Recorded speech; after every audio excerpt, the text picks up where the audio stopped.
This Organized Chaos podcast is brought to you by JEMS Art Studio. JEMS Art Studio is an online store that allows access to prints that you can use for most anything, obviously as just a picture, or as a wallpaper, or as a bookmark, or anything you can think of. You can find JEMS Art Studio at etsy.com/shop/JEMS Art Studio. This podcast is also brought to you by listeners like you. Thank you.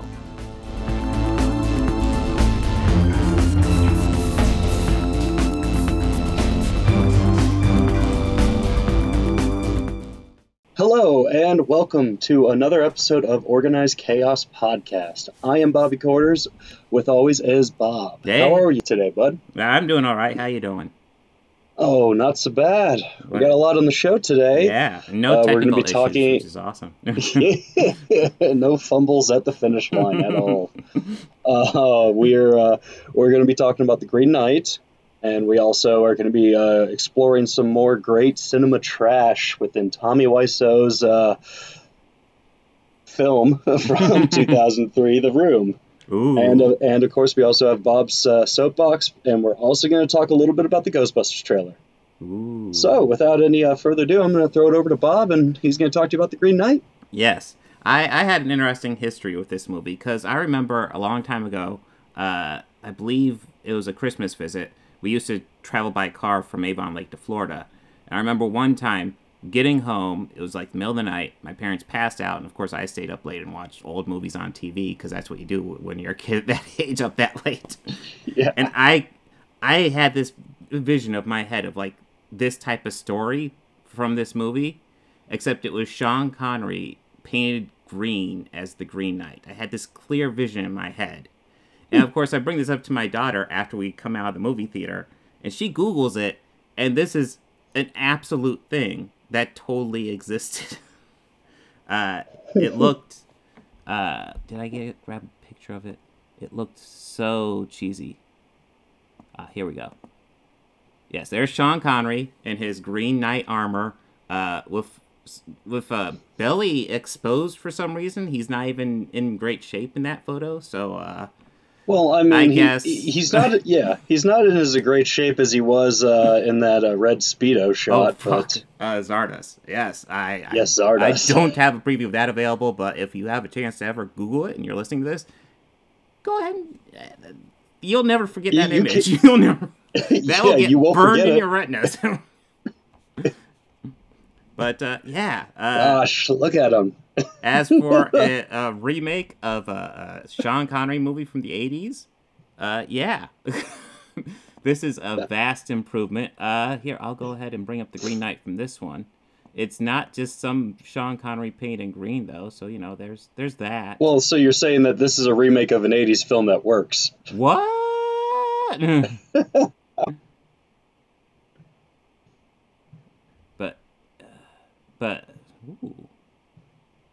But yes, the Green Knight here, he's actually kind of a tree, and essentially things grow around him, which is much cooler than Sean Connery painted in green with leaf armor.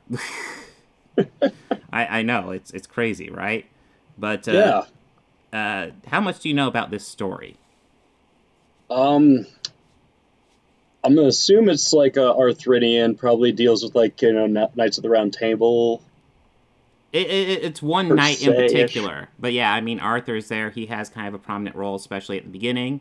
Essentially, it starts with you have a meeting of the Round Table. They're all at dinner for Christmas, I believe. 99% sure it's Christmas, and you have all the knights, and Arthur and Guinevere are there.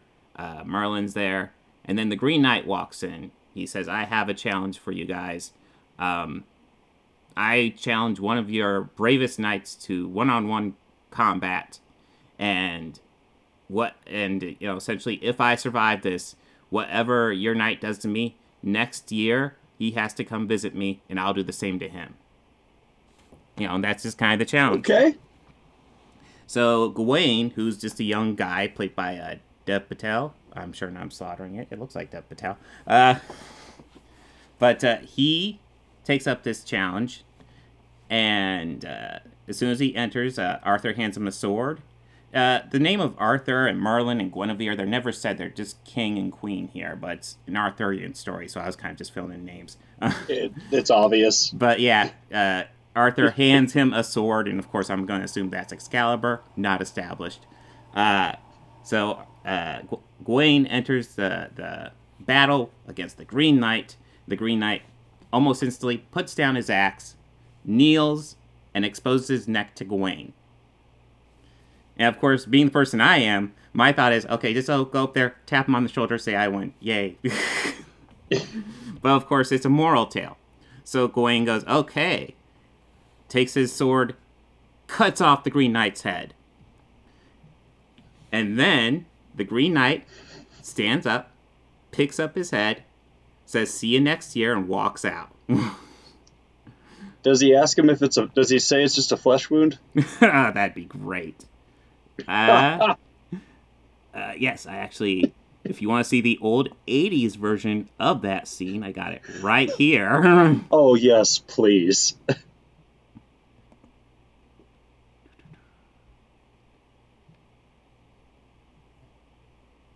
There it is.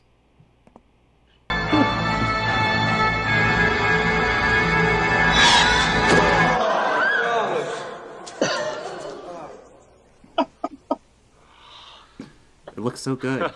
Oh, man. Body. So the Green Knight fought Adam here. Me.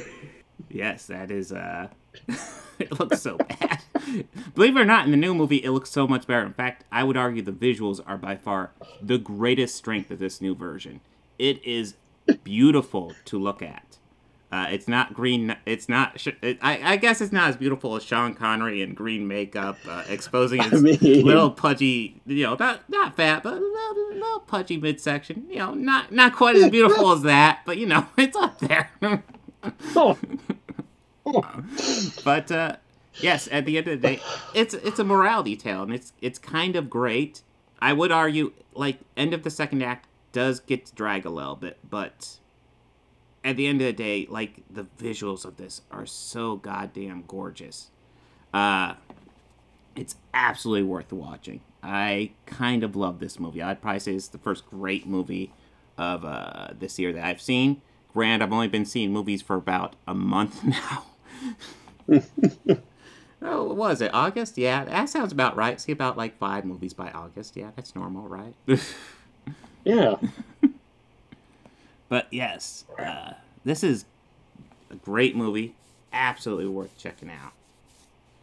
Okay. Let's see. Shall we go ahead and appreciate some great trash now? The yes. polar opposite of the Green Knight. Just oh my god. So let me get a lot of lore is usually beyond a lot of great films in Hollywood over time.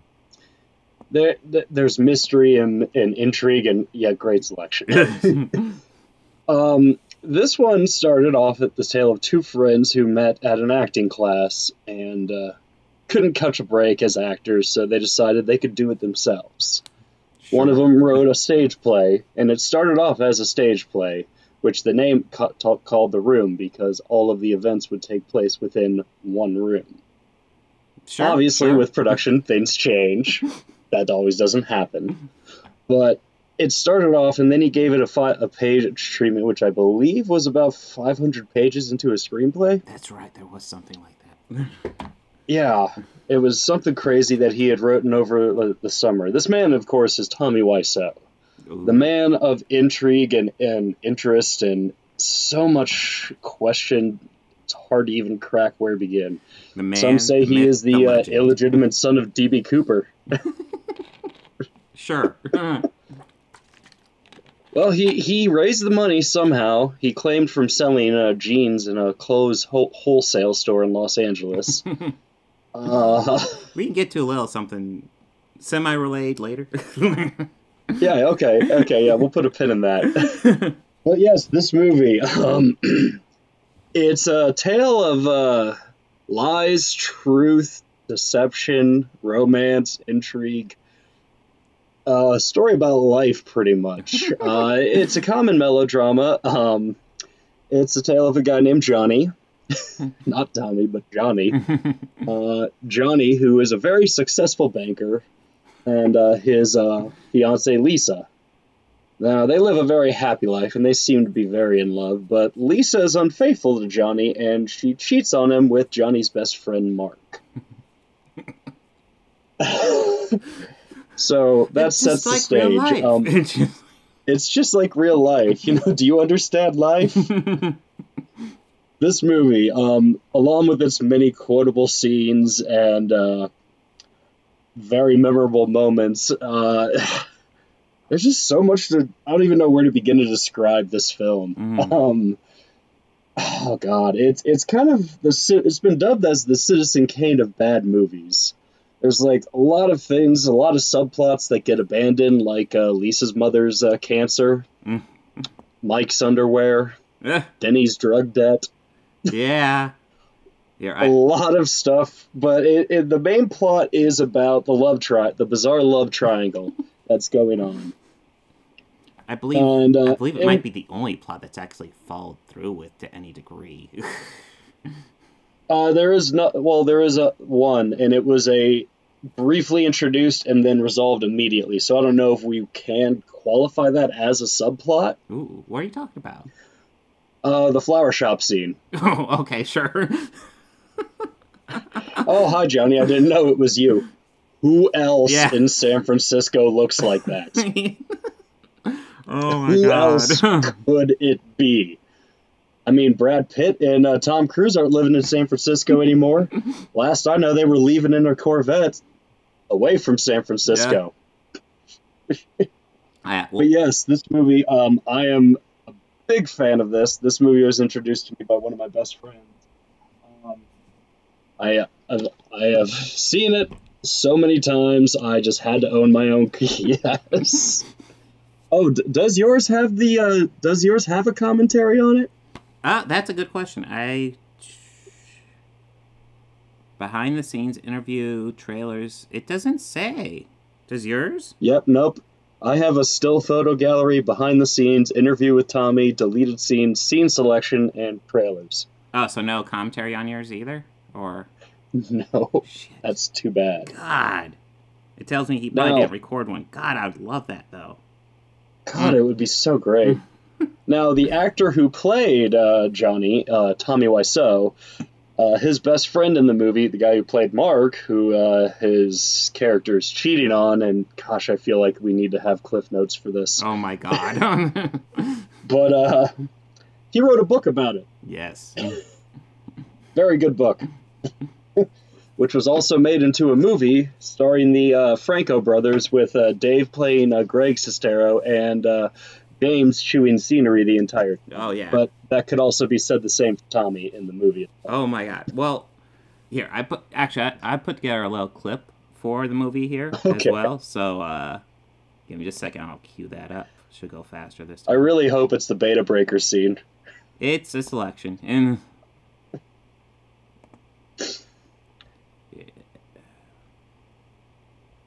Why don't I see it? Oh, I miss having a mouse. Okay. Huh. And I might quote rip tracks. There we go. Hi, babe. Danny, do you have something else to do? No, that's I Denny. just like to watch you guys.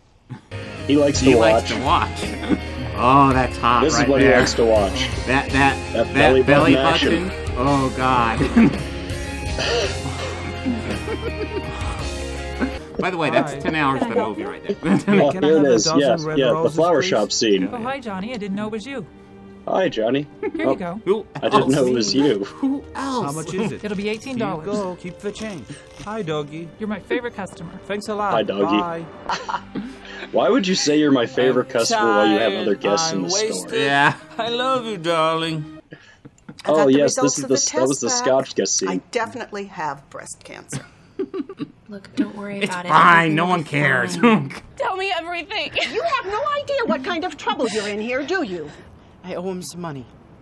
What kind of money? European francs. What kind of money? Everything is okay. He's gone. That's actually my favorite scene in the movie. Right here. Calm down. He's going to jail. Maybe what kind of money? Just tell me. I did not hit her. It's not true. It's bullshit. I did not hit her. I did like, not. It's the whole "you're not my fucking mother" part. People are very strange these days. And she just. I used to know a girl. She had a dozen guys. Yeah. One of them found out about it, beat her up so bad she ended up in a hospital on Guerrero Street. What a story, Mark. You're lying. I never hit you. You are tearing me apart, Lisa. You guys want to play some football? In Texas. Oh, the chickens. Oh yeah. Come on, Mark. Let's go. We're in Texas. Let's play football. Johnny? Guys. Ask Peter. What's wrong? Peter? Texas are cheap, man. No. Come on. I mean, they had to get a great deal on him. They was working had today. to have. Oh, pretty good. We got a new client at the bank. We'll make a lot of money. What client? I cannot tell you. It's confidential. Oh, come on. Why not? No, I can't. Anyway, how is your sex life? You don't understand anything, man. Because that's Leave your appropriate stupid comments in conversation. your pocket. Don't worry about it, man. Right? Don't touch me, motherfucker. Get out. This is a close second. The half-assed crash. Now, I'm not gonna lie. Was I the only one who was disappointed that the gun didn't fall back in the case? Oh, that would have been great. Well, I love how, like, he picks up the case is open, he closes it, and then reopens it. I love it. It's magically opened. Well, it's big Hollywood movie. Oh, yes, it's big Hollywood movie. They built a set like the alley, just like the alley that's directly outside of the set. Because it's big Hollywood movie. It's for real. Now, from the sense of, like, filmmaking, there is something very cool that they did. I think it's very cool. And they cameras on subjects the whole time. I believe one was like 38 millimeter and the other was a digital camera. Yes. Camcorder. Yeah, so that aspect I find very cool and very fascinating. Yes. And throughout all the deleted scenes, you could actually see the quality and resolution difference between the two. Mm-hmm. But for me, that's just something that I think, well, that's cool. I dig that. I dig that. Yeah, well, I thought was, like, interesting. Hey, let's shoot with both these cameras at the same time. Okay, that's interesting. Very interesting. You don't have the remotest idea what you're doing, do you? You're just doing it. No, he didn't really utilize it that much. But the thought alone is just, okay, you're kind of on the verge of greatness there. It's like no one's ever done it before, so I'm going to do it. Okay, I can follow you there, Cool. but you got to have an idea behind it. You got to have a follow through, my man. You got to know what you're doing. Now, a fun side note. Now, I did see this. I don't know if you've seen the follow-ups or the duos not necessarily follow-up, but their second collaboration together. Well, Best Friends. Okay, I was about ready to say that. I have not seen anything they've done together since this, except that weird Batman video.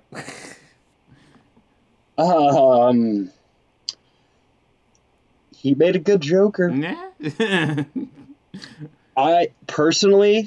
I think he'd be a little bit better of a Morbius. Who knows? I just don't think Jared fucking Leto deserves the role. Oh, Jared Leto. That's a whole different topic, but yeah, we oh good. At least you feel the same. Yeah. But I mean, I say Morbius because with getting Disney Plus when it launched, they've had a lot of the old Fox animated and Marvel series that was on. So they have the X-Men, yes. Spider-Man, all those. Mm-hmm. And I've been rewatching a lot of the old Spider-Man ones and forgetting just how great of a series that was. And I could really see how they modeled it off of the Batman that was out at the time. But the character of Morbius, the first time I was rewatching it as an adult, I'm sitting there and I'm watching a clip of him and I go, this guy sounds a lot like Tommy Wiseau. Oh my god, I haven't seen him in a while. I haven't even thought about that. First thought was like, oh, it's Johnny. Oh, hello. I think it just would have been better if the student, I can't remember if the female interest, the love interest in that episode was Lisa. If it was, that's just too perfect. Yeah. Well, one thing I've always thought about The Room, and Tommy in particular, like, he is by far, in my opinion, the worst actor here. But, like... Oh, yeah. But, like, when you talk, like, you hear actors talk about the it quality, like, you know, something special that draws you to something. Like, Arnold Schwarzenegger had it. Not the greatest actor ever, but he had that quality. And here's the deal. Well, yeah. Tommy Wiseau has that quality, but he is such a bad actor. It is amazing how bad he is. Like, if he had a little bit of talent, he could probably make it work. But no, I do agree. If he had the iota of it, he could be great. He could legit be winning Oscars. I don't know, but yeah, it's. Well. Maybe not quite Oscars. I'll just be fair and just say People's Choice. Yeah, he has it. Well, he does, and I'm happy you brought that up because their other project that they did together, their movie Best Friends, where Greg is kind of like a drifter sort, and he flies his way to town, and he meets this weird guy who takes old machines and sells them as scrap, Tommy. But weirdness and crime, and not to give too much of it away because I haven't seen it since it came out, so I'm a little hazy on it. But in that performance too, both like Tommy was astronomically better than how he was in The Room. Greg as well. They're both great actors, and they both work very well off of each other, and it's a great compliment. And actually, in the photograph that we have up now is a good example of that scene. Because you notice throughout this movie, there's a lot of scenes where Tommy is in with another actor, and it doesn't really seem like it's that fluid, like that natural of a conversation. Like you could tell there was a lot of cuts, a lot of edits. Not so much with the scenes with him and Greg. Yeah. I've noticed. Those actually do seem to be fluid, and that's where those moving camera angles come from and everything. Like the rooftop scene, for example. Even though that was a green screen. But that's neither here nor there. Which is funny. I've never noticed it out of the 20 or so times I've seen this movie. That how bad the green rendering is. I just really see it in this photo in particular. It's really bad. Well, there's that one photo. Just how bad that rendering is on that roof right behind them. There we go. Let's clear out this other one. But yeah, that's... Yeah. Oh my... Yeah. That one too. That's one where you can clearly see just... it's so fake. That is just... it's not even a matte. Yeah. Listen, it's big Hollywood movie. What? Oh. It seems familiar. Didn't he pay to keep it in theaters just so it could get Oscar contention? Yeah, he did. And he also put out, he paid for a sign on Hollywood Boulevard for it for like 8 or 6 months prior to the release of the film. Oh, dear. I mean, he had the money. And I know that's where the D.B. Cooper rumor came into play. Well, yeah, there's so many rumors around him. Like nobody knows where he's from. Yeah, that thick New Orleans accent of his. That's a hell of an accent to have. I mean, I've never been to Louisiana personally. I have, however, been in regions of the South to where the dialect is very thick and strong, just like the heat in that region. Yeah. Like, I've had conversations with people from Florida and even in the Carolinas that I've even had to ask them a few times ago, I'm sorry, say that one more time. And, usually it's like, yeah, but there's so much... It's not... There's so much European on that accent. I was about to say, it's not that it's an East European accent, though. No, it's... I want to say Transylvanian. That would explain so much if he was a vampire. Except his age. I mean, that would explain the wealth. That would explain the... Well, What? If vampires in fact do drink blood to retain youthful, that would explain a bit. Now he was 28 when he some filmed of the this fun movie, with right? yes, and this was in the and this was all in the early 2000s, late 90s when all this was being written, as you could tell by Tommy's zip-off cargo khakis. Ooh. Do we have one of that? Yes, that is the photo. I believe that is the one that I found with the zip-off khakis. Ooh. Let's see. We definitely have... I remember that style. Yeah, you can't see it there. No, that's just the did not. Yes. What was that, like 127 takes? I think it might have only been like 87 or something like that, but... It was some ungodly amount. No, I remember the question being asked.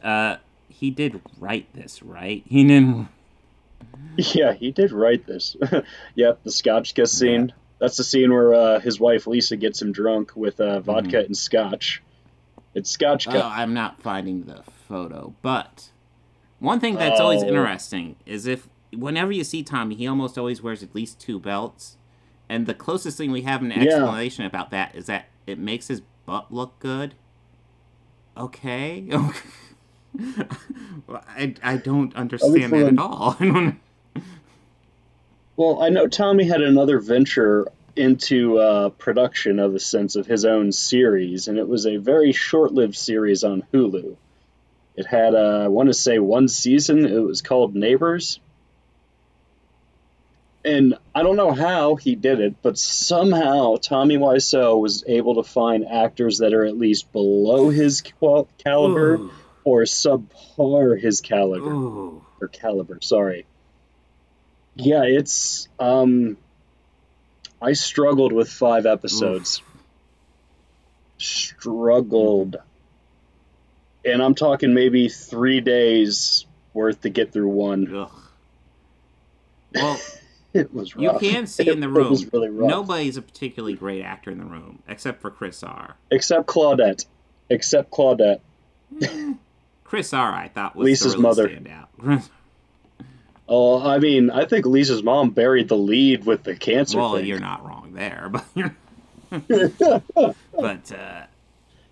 but yes, Chris R also gave a very great performance. But for the most part, like, I do get the sense they're trying to a degree in parts, and then you do get the sense as it goes on that lots of them are just like, okay, I'm just gonna spit out the lines.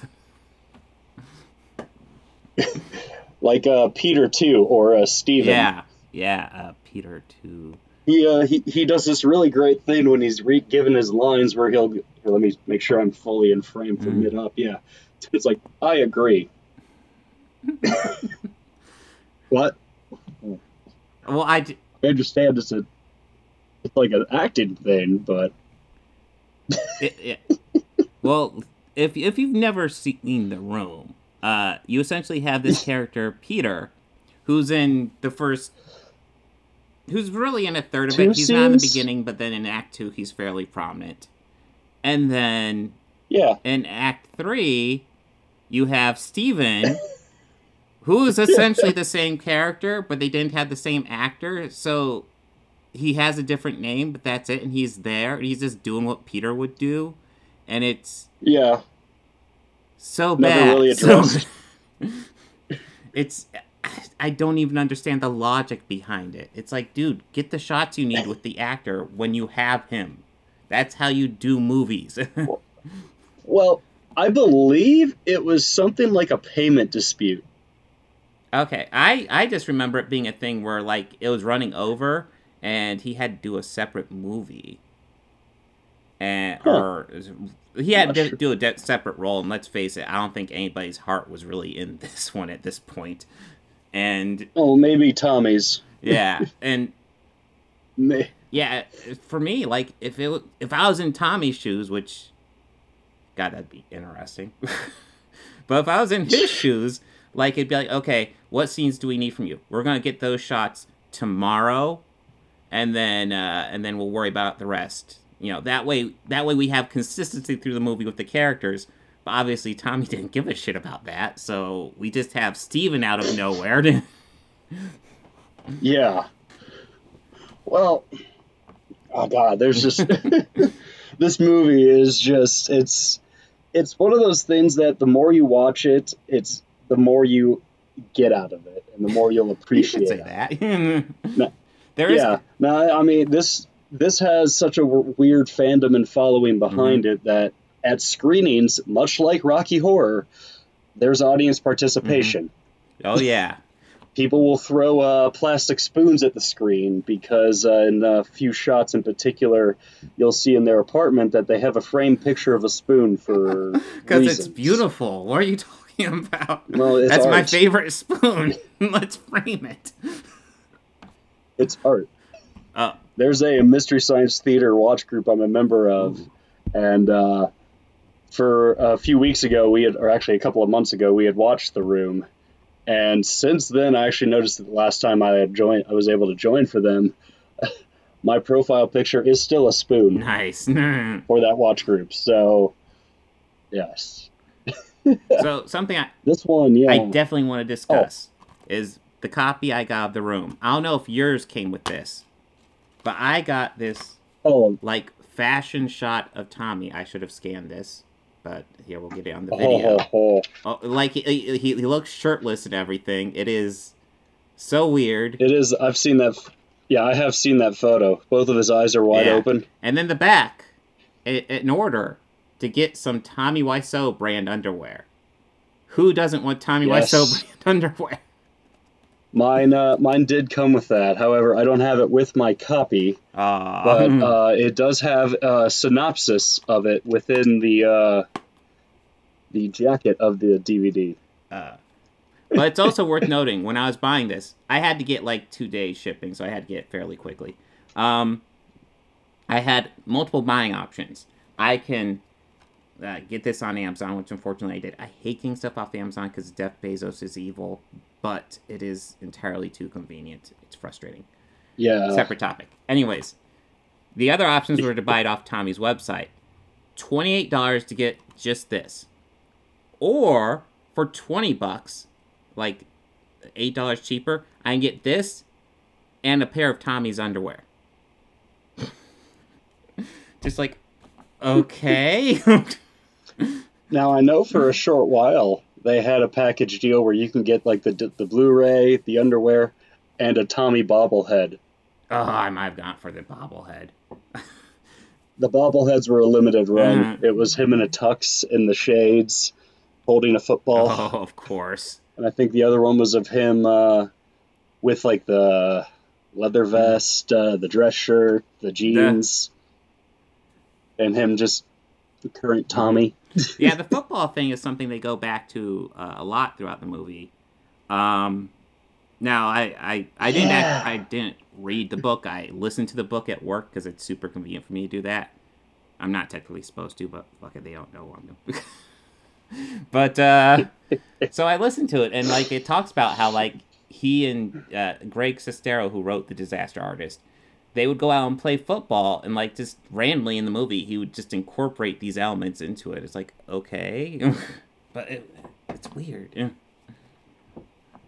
Well, I've also heard him say that the story is also partially autobiographical. Mm-hmm. What, The Room? So, yeah. So maybe the component of Lisa and Mark, maybe it's a slight reflection on him and Greg. Yeah, I don't know. Who's Lisa there? And God, what did she do to him? Sure. I don't know. It sounds messed up. Either he is blowing things way out of proportion, or she did some fucked up shit. Or, she's just not right. She's like the type of woman that guys have made a living off of country music. Yeah, man. he could have had a career there. Yeah, he could have. He needs to get himself a pickup truck. The songs choices would have been interesting. Oh, I imagine Tommy would have been more of the...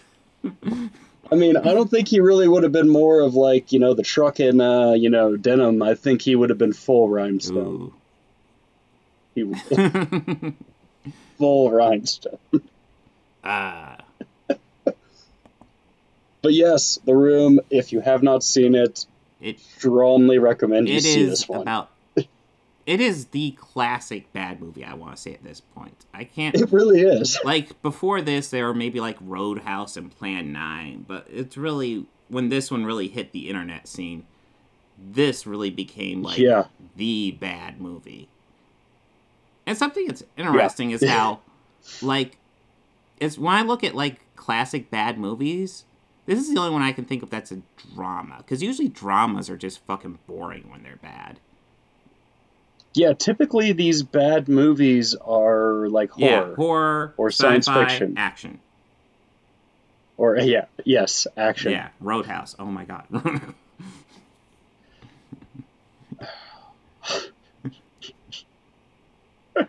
Pain don't hurt. It's probably my least favorite Patrick Swayze movie. It's probably the worst Patrick Swayze movie I can think of, and probably the one I enjoy the most at the same time. It is. It's not my favorite Swayze movie. I still enjoy it, but the one that's my favorite and I enjoy the most is easy, and it's Red Dawn. I actually don't like that one. We're going into side class. We'll have to discuss Roadhouse at some point. Yes, we will. So, let's see. And how un-American you are. Gosh. Let's see. Do you have anything to add to the room? I think anything I've added is there's already a lot that's been said. No, not really. Just, again, this is a great movie. If you have a chance to go to a screening, I recommend that. I'd love to go. If you have a chance just to watch it with friends, do that.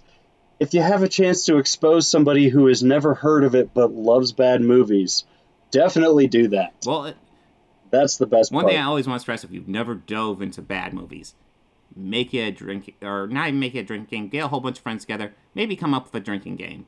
Now, you need to be careful. Like, the obvious drinking game would be like, every time Tommy says, "Oh, hi," take a drink. But you'll die of alcohol poisoning if you do something like that. Yeah, you will die of alcoholism. Oh, and every time Tommy laughs, you could take a drink if you want to die of psoriasis, because you will. But yes, there's a lot of fun that could be had. Just get friends together and watch. There's also... Yeah, it's definitely one that you want to get your friends together and share with your friends. Because sharing is caring in this instance. You have to experience this. And, if they have anything to say about it, you could just look at them and tell them to keep their stupid comments in their pocket. Nice. Now, and with that, we're going to segue into the next segment. Well, yeah. Well, before I'm gonna jump into that one real fast here, because I remember in the book, Greg Sestero talking about how he had a hell of a time actually getting that line out. So wanted to change it. And of course, Tommy's like, "No, that's how Americans talk."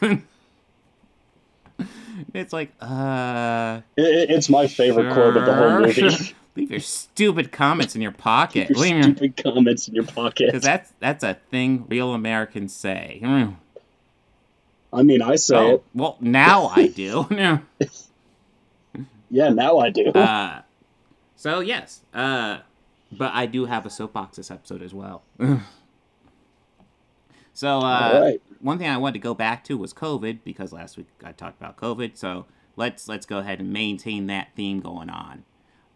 There's been lots of talk of mask mandates. It looks like I might have to wear a mask at work sometime soon, maybe after my vacation.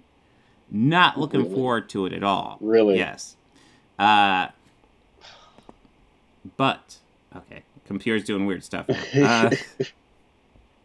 Okay, but, just kind of to go over kind of what's going on. CDC is recommending masks in schools, which makes sense because if you're under 12, you can't get vaccinated yet.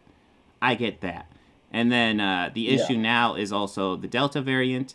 The vaccines are still super effective against it, but they're less effective than the regular variant. So when people get the Delta and they're vaccinated, it could happen with anyone, but it's most likely with Delta. When they get the Delta, what will happen is they won't really get symptoms. They'll just have it and spread it, essentially. So that's the issue. Now, if everybody's vaccinated, it doesn't really matter, because, number one, the odds of you getting it are significantly reduced, and if you do get it, it doesn't matter. But if you're not vaccinated, then you're exposed to somebody who's vaccinated who has it and doesn't know it. Then you get sick and you're in trouble. So the mask mandates are coming back pretty much exclusively a combination between Delta and people not getting vaccinated. Which is why I want to, again, encourage people to get vaccinated if you can get vaccinated. Because there are plenty of people out there who can't get vaccinated, who don't have the choice, and they can't get vaccinated. And, like, if you say, oh, well, I'm just putting myself in danger, to a degree that's true. You are putting yourself in danger, but it's not just you. You also, if you happen to be exposed to somebody who can't get the vaccine, then you're putting them in danger too, and that's super shitty. And the thing with these mask mandates is I don't want to go backwards. I don't want to go back to wearing a mask. It's shitty. I've already put up with doing this vaccine. I felt like shit the day after my vaccine. Not as bad as COVID made me feel, though. I want to stress that. If it was between getting COVID again and taking the vaccine again, I will take the fucking vaccine again, even though it sucked. But yes. Not as much to say, just kind of want to explain exactly what's going on with masks right now and COVID and explain, hey, there's Steven there. But hey, guys, just get a vaccine. I swear to God, just get one. It's not a big deal. Yeah, Steven wants you to get a vaccine. Wait, is that too. Steven or Peter too? I don't know which one. That was people. They're the same person. It's kind of like, yeah. No, but yeah, you're right, for real. Like, to me, it's the numbers of people who are willingly not getting it is shocking to me. And I mean, it's yeah, it's like I was hoping to hit herd immunity with it, and we're not there. It's like 40% left that need. Well, we don't know how much we need for herd immunity, but 40% have gotten it yet, and it's like, God, I was hoping to at least get to 10% more than that. But Jesus, people, get the vaccine. Yeah, I was at least I would have been. Yeah, I would have at least been happy if our vaccination numbers plateaued at 47%. Well, but we didn't. We didn't even get that. I mean, it's kind of sad. We're doing a hell of a lot better than we were, but it's come on, people. Well, I know here in Franklin County, they've been pretty much consistent for a while now. Nothing really new. I know that the majority of testing and vaccinations have been going on at the Ohio Fairgrounds, as well as Franklin County Public Health and various other health locations all throughout the campus and downtown area. And various ones. Actually, the same place where I would go vote or do early voting was also a vaccination center. That's good. Well, that's great. Well, you could get early voting done and get a fucking prick. And the thing with the vaccine right now is that you can get it anywhere. Like, go to your local grocery store. You're going to get groceries. Go to a grocery store and say, hey, I want the COVID vaccine. They'll get you right there. And they still don't charge for it as far as I know. Like, if you don't want to, worry about scheduling it, just go there, get yourself a Johnson & Johnson, and you're done. Your arm might be sore for a little bit, and you're good. Your arm's going to... Yeah, like when I got mine, my arm was sore for about 2 weeks after. And every so often, occasionally, a little sore, but nothing like it was the day after. I mean, I did feel like absolute butthole the day of. Well, I felt awful. I felt like I hit a brick wall. And one thing that has been brought to my attention that I do want to stress, because somebody pointed this out to me, somebody told me that there have been countless deaths from the Johnson & Johnson vaccine. There have been 3. It means that your chance of dying from the Johnson & Johnson vaccines probably somewhere not even as severe as 1 in a million. Yeah. And that your chance of dying of COVID are 1 in 20. So Johnson & Johnson's pretty fucking safe, especially in comparison to COVID. So if you just want to do it, that's fine. Yeah, and I believe last week we were talking about the tests, and when all those tests that, the different we talked about when Pfizer was running their clinical trials and when Johnson & Johnson was running their clinical trials, how Pfizer's was doing it, when all this shit started, And Johnson started running their trials once the shit's already hit the fan. So the numbers don't look as good, but at the end of the day, Johnson & Johnson is almost virtually identical with preventing serious illness and death.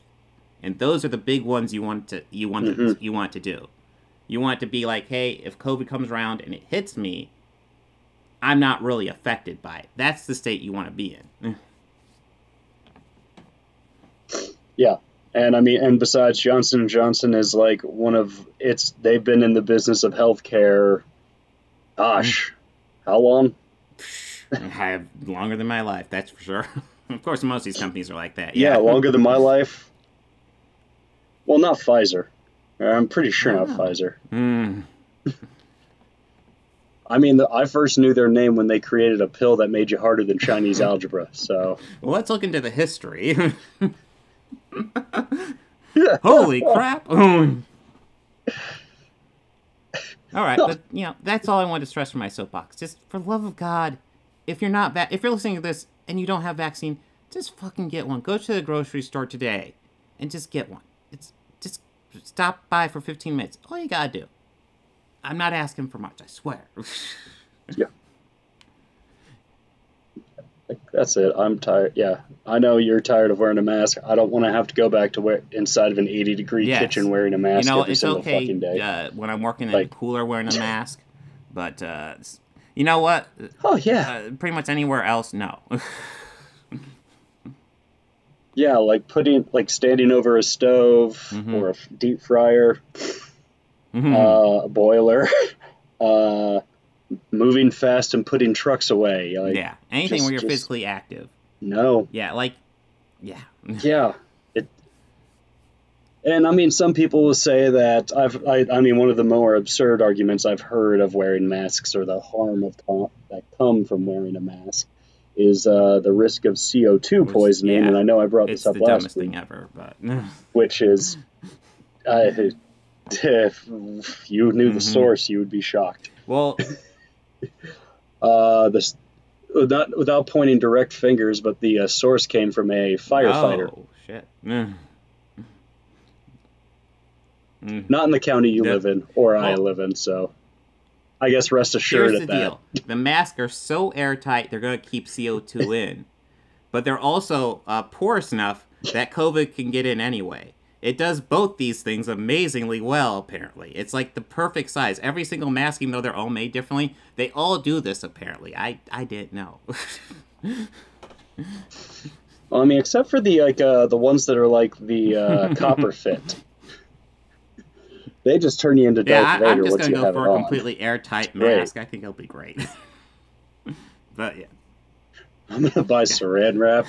Yes. Wrap my all head. The way around. Guys, I don't want to wear a mask. Get a fucking vaccine for the love of God.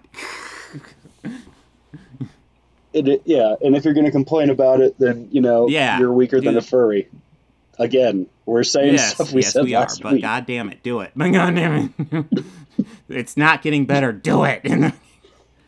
But you also wanted to bring up some stuff we had in the new Ghostbusters trailer, which I thought was excellent. Yes, that dropped. Yeah, that dropped right after we recorded last week.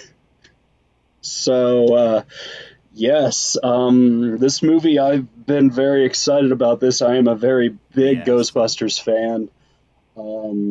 Obviously, like a lot of people our age, I know I grew up watching it as well as watching the cartoon all the time as a kid.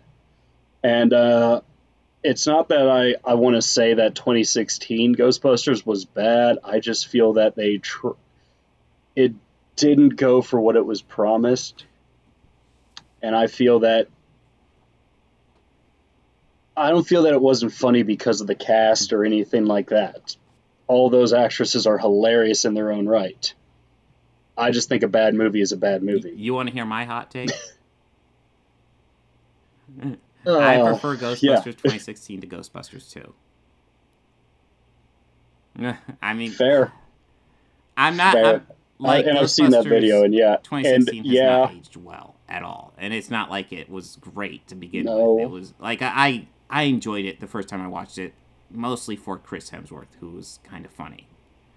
But Here's yeah, and what's her Kate name? McKinnon. Yeah, she was good Kate too. McKinnon. That's the thing. Like, yeah, she stole the movie. Funny-ish. Like, it's not like it's not like it's almost like they're throwing miss. a lot of shit at the fan. Very little of it has to do with really anything. They're just throwing random jokes out there. It's almost yeah, and it feels like it's almost pattern like hit, miss, and it just goes that way throughout the entire film. At least that's to me it did. And again, it's I'm not hating it because of all the controversy it got. We have lots of talent behind it. I almost feel like this would like with them riffing and stuff, it might have been better if they remade Caddyshack. Hell, it's something we can't remake, as we discussed last week. Yeah, fuck it. If they're just gonna riff, and they're just there's a movie where they riff. Yes, if they're gonna do it in that aspect, I mean, if they're gonna do it and switch the cast like that, yes, do it to Caddyshack. That's perfect. Yes. Do it to Revenge of the Nerds. That's a movie where you can riff. Ghostbusters isn't really about riffing. You can. No, I also, I guess this is a minor pet peeve I had with it.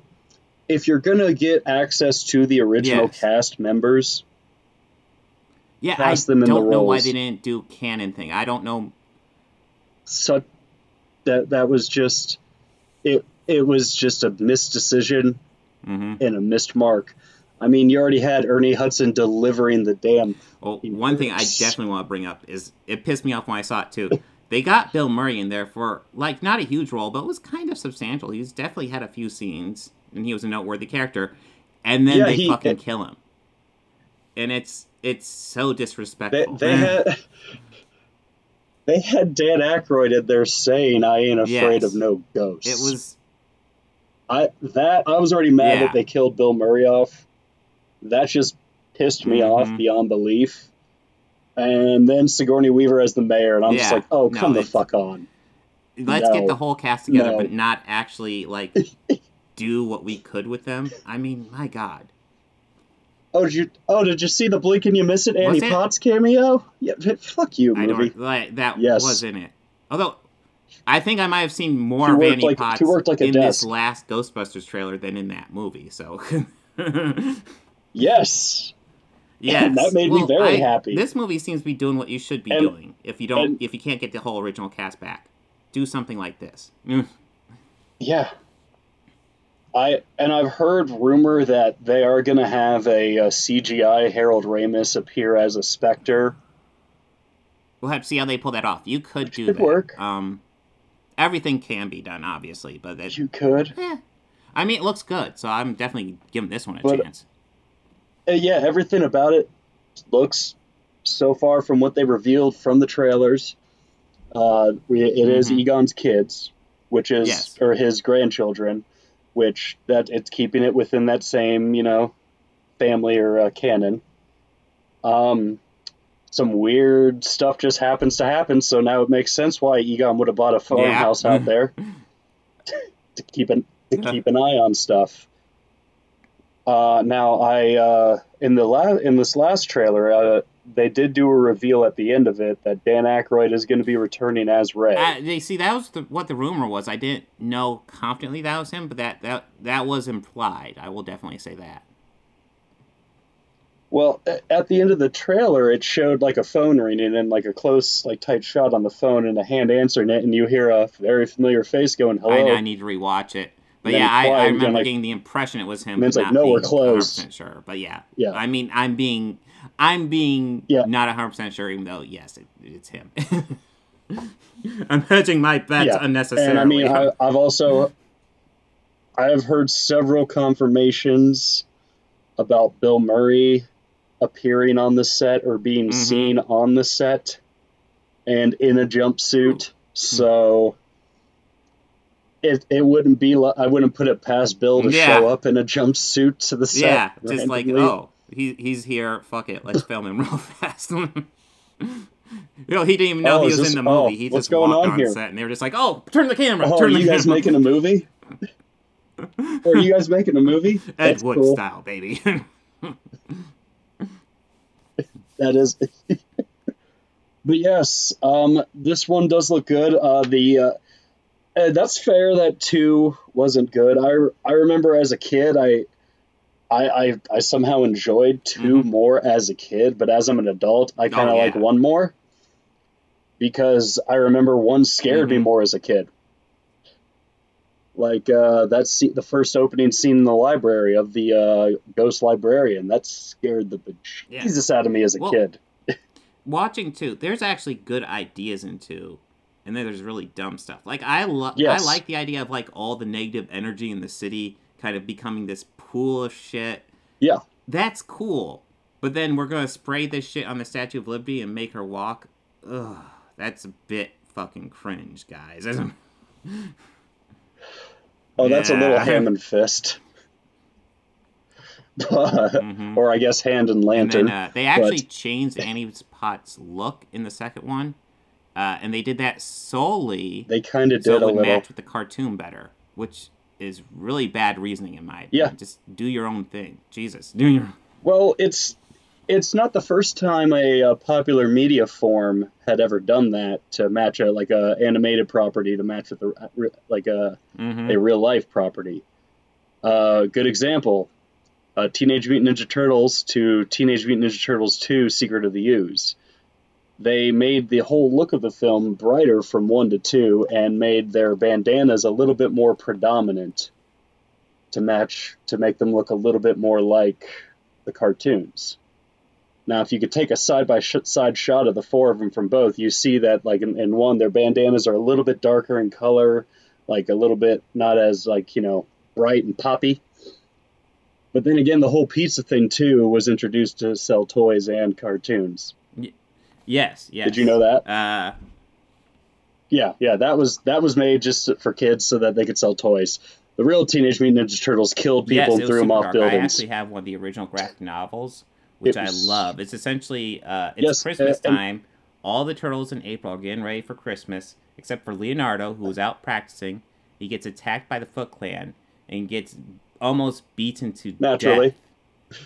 This comic book was actually semi-remade in the first movie, except they replaced Leonardo with Raphael. Yeah.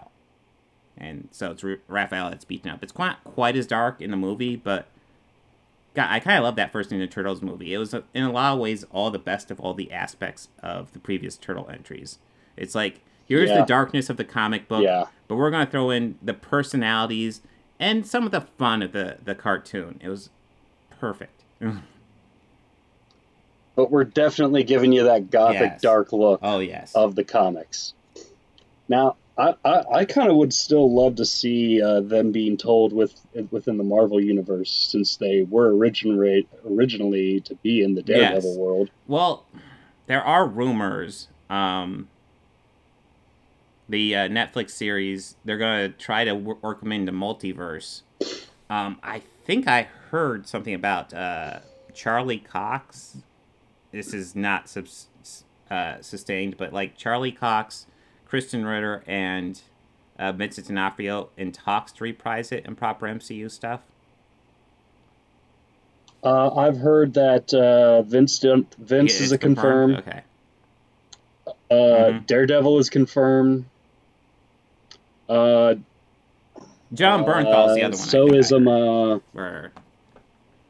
not Iron Fist. He and Luke Cage, both those actors are good. I think Daredevil was also confirmed too. How I believe they all are. They can at least bring them in and just say Netflix was multiverse, which I have mixed feelings about. But well, I know that they're going to introduce Daredevil, or at least I've heard rumor that he's going to be introduced in this new Spider-Man movie. And he is going to be introduced as legit. He's going to see all this and be, sounds like Pete needs a lawyer. Yeah, well, and he's just going to represent Peter Parker. I've also heard the rumor that every actor ever will be reprising their role in the next Spider-Man movie. Yes. There's a lot of rumors with that one. God. So, would Bruce be the ring announcer, or the maitre d', or the snooty usher? Or would he actually just be Mysterio, actually have, like he was originally supposed to? With Eric Bana, Edward Norton, and Mark Ruffalo all playing Bruce Banner talking to each other. Because why the fuck not at this point? Let's just do it.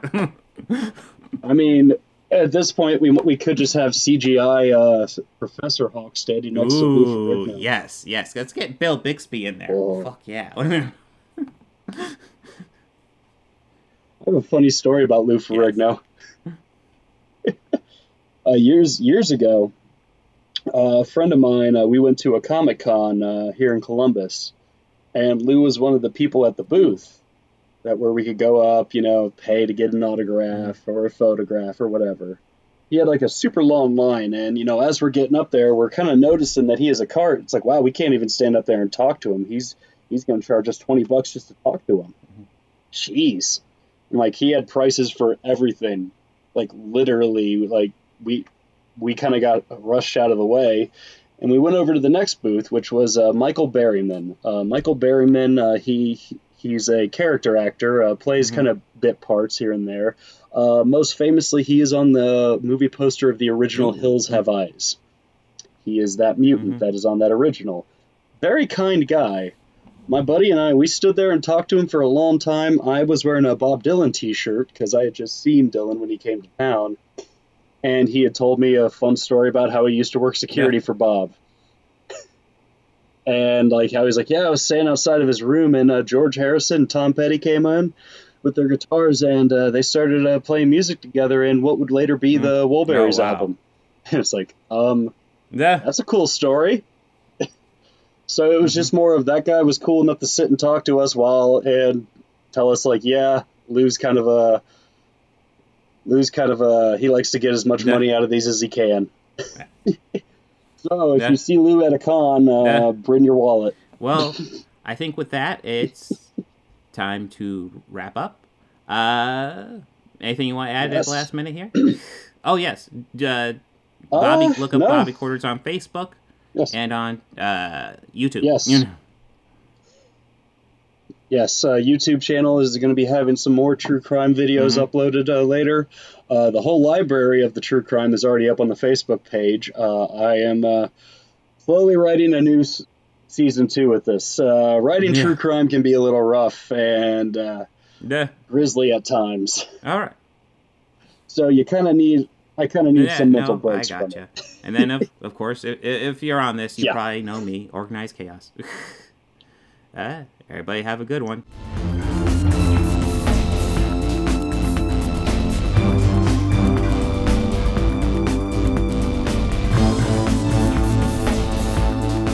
I want to go ahead and add some audio credits at the end here. The theme music you're hearing at the beginning and end of this podcast was written and performed by George Johnson, a very good friend of mine. And my current Patreons are Fel Martins, David Lara, and Lindsay Pankhurst. If you'd like to become a patron, go ahead and follow the link down below. Anything you can provide would be incredibly helpful to this channel. We're barely limping by right now.